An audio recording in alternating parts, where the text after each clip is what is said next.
우리가 경제가 발전되어 있는 그 도시일수록 이렇게 빛이 많습니다. 그죠? 제목은 빛 공해입니다. 그죠? 라이트 폴루션인데, 빛이 에디슨이 발견해서 우리가 생활하기 좋아졌지만 실제적으로는 우리 건강에는 과연 어떤 영향을 미쳤는지 한번 또 되돌아볼 필요가 있는 거죠.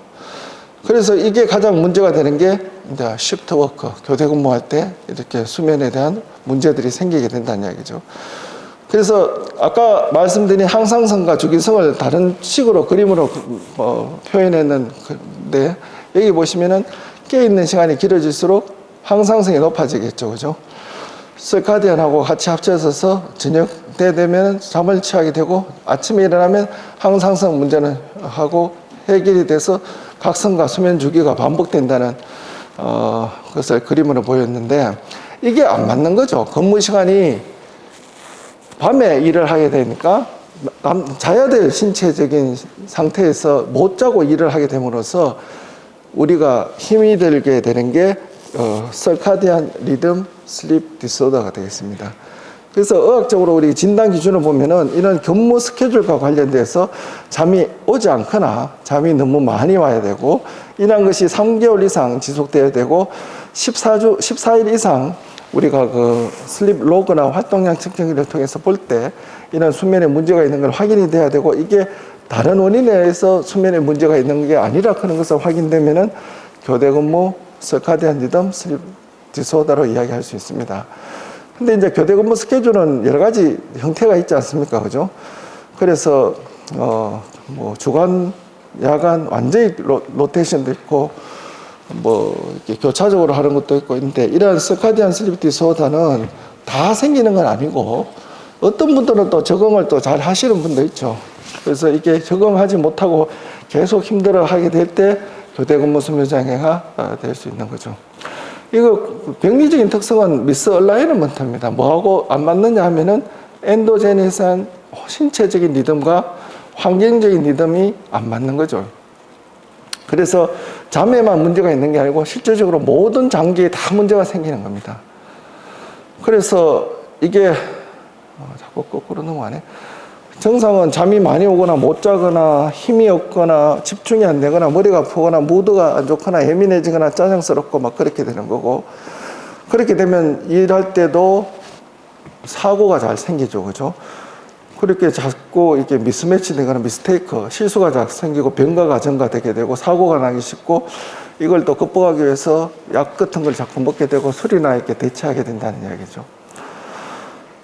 그래서 이게 왜 자꾸 생기고 문제가 되냐면은 이제 멜라토닌이 잘 때 나온다고 이야기했는데, 이 멜라토닌이 안티캔서, 안티옥시던트의 역할을 하는데, 이 멜라토닌이 잘 나오지 않아서 이게 여성분들에서는 브레스트 캔서의 리스크가 더 높아진다고 이렇게 설명을 합니다. 그래서 밤에 라이트에 대한 익스포저가 되면은 멜라토닌 생성이 억제되고 있고, 멜라토닌 레벨이 낮으면은 또 에스트로겐은 또 높아진다고 합니다. 이런 것들이 브레스트 캔서의 리스크가 높아진다고 이야기하고 있고, 그리고 시프트 워크에서는 또 다른 게 이게 그 브레스트 캔서에 대한 연관성은 1987년에 처음 보고가 되고 계속 나오고 있는데, 브레스트 캔서 이외에도 콜로렉탈 캔서나 엔도메트리얼 캔서라든지 프로스테이트, 뭐 림포마 등의 리스크도 있다. 하여튼 이게 교대 근무들이 이 캔서에 대한 리스크가 있어서 상당히 좀 뭐가 건강에 대한 점검도 필요하다는 이야기입니다.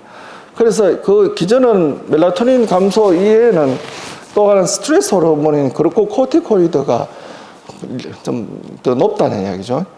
그리고 이 시프트 워크 동안에 이렇게 셀 티슈의 프롤리페레이션을 컨트롤하는 데 대한 변화가 생겨서 또 비타민 D 생산도 또 감소되고, 이런 요소들이 문제가 된다. 그래서 이런 것을 극복하기 위해서 이제 그에 대한 평가하고 치료가 필요하겠죠. 그래서 평가는 수면 일기 일지 이런 것들이 중요하겠고, 실제적으로는 수면 다운구사라기보다는 이 액티그라피 활동량 측정기가 있는데 손목시계처럼 이런 걸 측정하면은 더 알 수가 있습니다. 그래서 이런 수면 검사해 보면 거의 못 자고 뭐 이렇게 나오겠죠. 그래서 뭐 수면제 좀 드신다 해도 몸이 안 좋으니까 결국은 찾아오게 되는데, 근데 우리 치료는 항상 이런 그 수면을 잘 취하게 해주는데, 그게 이제 기초적으로 뭐가 문제인지를 보는 거죠. 교대 근무 같으면 이제 서카디안 아니겠습니까? 그래서 잠을 못 자는 게 호메오스타틱 문제인지 서카디안 문제인지를 구별해야 되는데, 지금 주제는 서카디안에서 서카디안이라고 하지만 실질적으로 병원에 와서 그냥 잠을 못 잔다고 하면은 일반적인 분들은 호메오스타틱에 대한 문제도 꽤 많습니다. 그죠? 그리고 멜라토닌이나 필요에 따라서는 여기서 쓸 수가 있습니다. 그래서 그런 경우에서는 사실 약보다는 수면 위생이 더 중요한데, 수면 위생이란 뭐냐면은 잠을 잘 자기 위해서 환경적인 요인을 교정을 먼저 해주는 거죠. 생활 습관이나 행동을 교정해 주는 건데, 설카디안 팩터를 먼저 교정해 줍니다. 설카디안 팩터는 수면 주기라 했는데, 일반적으로는 어떻게 하냐면은 자고 깨는 시간을 일정하게 해줘야 되는데, 자는 시간은 자기 마음대로 안 될 수가 있으니까 일어나는 시간을 일정하게 계속 해주는 거죠. 그리고 자는 동안에 중간에 깨더라도 불에 대한 라이트에 대한 익스포즈를 줄여주고, 아침에 일어났을 때는 좀 한 30분 정도 빛을 좀 받게 해주고, 그래서 설카디안에 대해서 좀 컨트롤 해주는 게 중요하겠고, 호메오스타틱 팩터는 어떻게 컨트롤 하냐면은 오랫동안 깨어 있을수록 잠이 오니까 낮잠 같은 걸 피하게 하고, 그리고 침대에서 너무 오래 뒹굴게 하지만 안 됩니다. 침대에서 책 보거나 TV 보거나 하면은 도움이 안 되니까 침대에 있는 시간을 좀 제한하고, 운동은 잠들기 6시간 전에 오후에 하라고 하고, 뜨거운 물로 목욕은 도움이 됩니다. 이거는 체온을 올렸다가 내려갈 때 잠이 좀 오니까 그런 기전에서 도움이 되는 거고, 그리고 각성을 낮추기 위해서는 잠자리에서 시계 같은 거 다 두지 마시고, 운동은 오후에 하고, 너무 많이 먹지 말고, 술 같은 것도 피하고, 방을 조용하고 안락하고 편안하게 쾌적하게 유지하는 게 중요하겠고, 또 하나 팁은 될 수 있으면 좀 시원하게 해야 잠이 듭니다. 온도가 좀 낮으면은 잠이 더 쉽게 들게 됩니다. 그래서 그렇지만 또 교대 근무를 해야 될 때 어떻게 하느냐, 근무하기 전에 근무 시간 동안에 이렇게 잠을 잠깐 잘 수 있는 그런 스케줄 같은 걸 조절이 필요하고, 작업 환경에서도 일할 때는 빛이 있는 게 좋겠죠, 그죠? 그리고 이런 것이 자기 잘 때는 확실하게 빛이 없는 환경에서 자도록 해줘야 되고, 필요하면 멜라토닌을 낮에 잘 때 투여해주면 인위적으로 수면이 좀 더 도움이 된다고 합니다.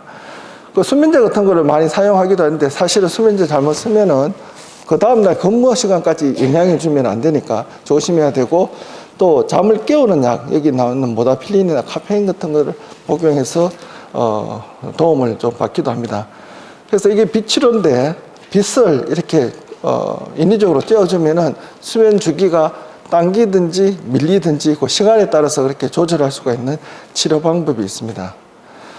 그래서 이게 수면 주기가 보통 보면은 이렇게 밤에 이렇게 자야 되는데, 이 주기가 코어 템퍼 떨어진 게 아침일 때는 아침에 빛을 주면은 이 템퍼리처가 어드밴스 되겠죠, 그죠?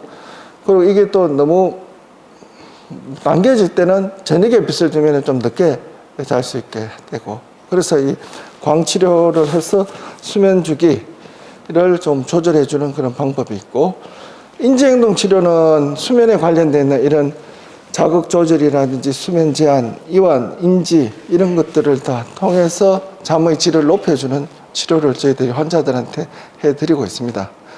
그리고 실제적으로는 좀 가능할지 모르겠지만, 교대 근무를 하실 때는 좀 뒤로 가는 스케줄로 해주시면 적응하기가 쉽죠. 그러니까 데이, 이브닝, 나이트를 이렇게 좀 교대로 해주시면 근무자는 훨씬 더 편할 겁니다. 그런데 이게 자꾸 불규칙적으로 나이트 갔다가 데이 갔다가 이브닝 갔다가 섞여버리니까 더 힘들게 되고, 이런 식으로 근무를 순차적으로 좀 할 수 있으면 신체적으로 조금 더 도움이 됩니다.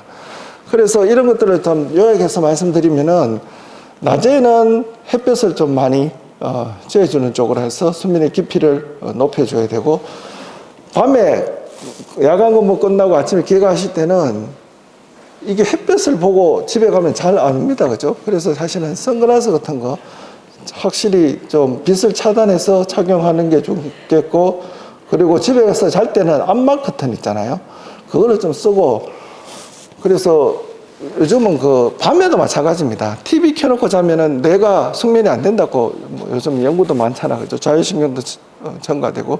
그래서 암막해서 확실하게 어둡게 해서 핸드폰도 안 울리도록 해서 주무시는 게 좋겠고, 그 사이클에서 어느 정도 리듬 있는 운동을 해주는 게 도움이 되겠고, 수면은 정말 그 잠자리에 야간에 자는 거하고 똑같은 환경으로서 자는 게 중요합니다.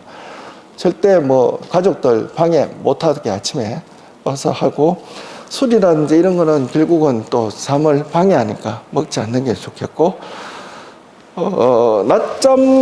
낮잠은이라기보다는 이제 그 근무 시간에 맞게 그 잠을 조금씩 잘 수 있는 그 자기만의 그런 게 필요하겠고, 낮 근무에서 밤 근무로 갈 때는 저녁에 조금씩 늦게 자면서 적응하는 게 좋겠습니다. 그러니까 다음 근무가 이브닝 뭐 나이트라 그러면은 잠드는 시간을 뒤로 조금씩 미루면서 근무해 가면은 조금 더 도움이 되겠죠. 그래서 이런 서카디안 문제는 아까 말씀드린 이 빛, 그죠?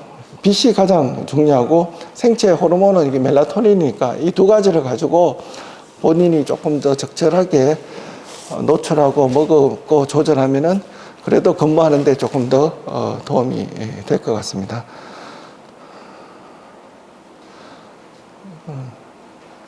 이거는 저희들 이제 수면센터, 여기 보시면 2002년에 해서 지금 한 20년 우리나라 수면학회 역사하고 같이 되어 있는 우리 수면센터입니다.